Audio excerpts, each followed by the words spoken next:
আসসালামু আলাইকুম এভরিওয়ান। গত ক্লাসে আমরা মার্কোনিকম নীতি সম্পর্কে পড়েছিলাম। তো আজকের ক্লাসে আমরা বিপরীত মার্কোনিকম নীতি অথবা খারাসি নীতি নিয়ে পড়াশোনা করব।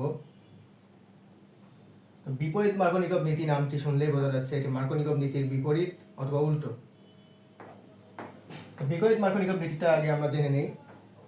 পারঅক্সাইডের উপস্থিতিতে অপ্রতিসম অ্যালকিনের সাথে অপ্রতিসম বিকারকের বিক্রিয়ায় দ্বিবন্ধনযুক্ত যে কার্বনে হাইড্রোজেন সংখ্যা বেশি থাকবে সেই কার্বনে বিকারকের ঋণাত্মক অংশ যুক্ত হবে।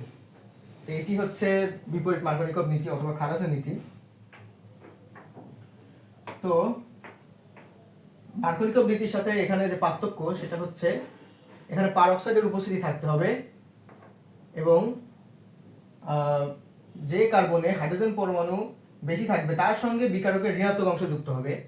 কিন্তু মার্কোনিকভ নীতিতে ছিল হাইড্রোজেন পরমাণু যে কার্বনে বেশি থাকবে সেই কার্বনে বিকারকের ধনাত্মক অংশ যুক্ত হবে। এইটি হচ্ছে শুধু পার্থক্য।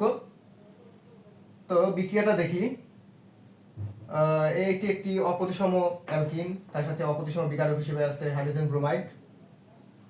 তো পারঅক্সাইডের উপস্থিতি মাস্ট থাকতেই হবে, তা না হলে বিপরীত মার্কোনিকভ নীতিটা হবে না।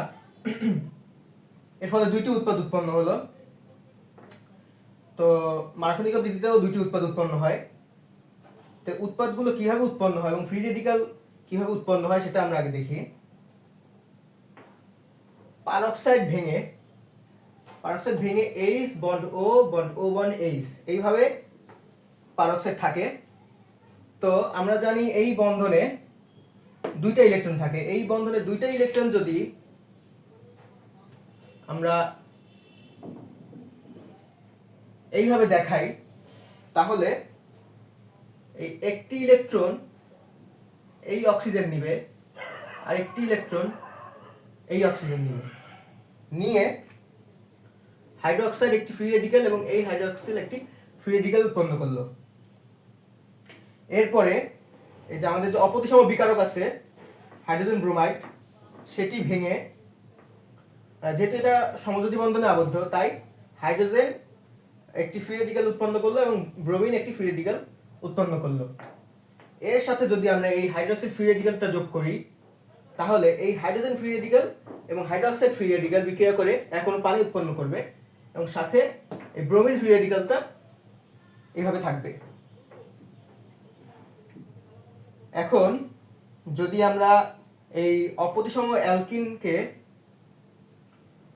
দেখি, এটা দ্বিবন্ধন আছে এখানে। এই দ্বিবন্ধনের এই পাই বন্ধনে দুইটা ইলেকট্রন থাকে।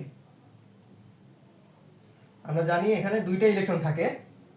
তো এই দুইটি ইলেকট্রনের একটি ইলেকট্রন এই কার্বন নেয় আর এই একটি ইলেকট্রন এই কার্বন নেয়, নিয়ে CH3 এই CH একটি ফ্রি রেডিক্যাল এবং এই CH2 একটি ফ্রি রেডিক্যাল উৎপন্ন করে। সাথে যদি আমরা এই ব্রোমিন ফ্রি রেডিক্যালটা যোগ করি, এই ব্রোমিন ফ্রি রেডিক্যাল যোগ করলে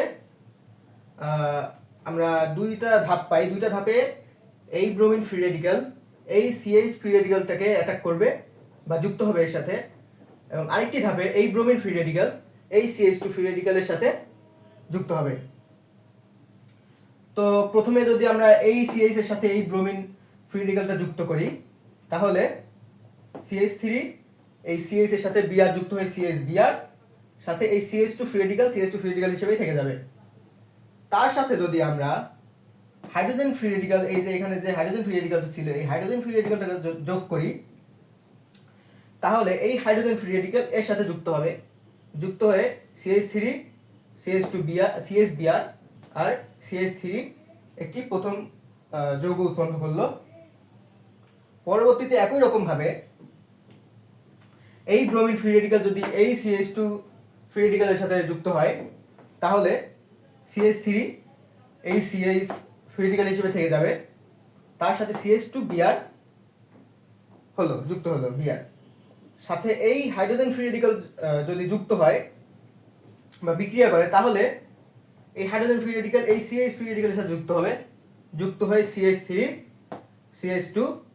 CH2 Br এই দুইটা যৌগ উৎপন্ন করলো। তো মার্কোনিকভ নীতিতে আমরা দেখেছিলাম কার্বোক্যাটায়নের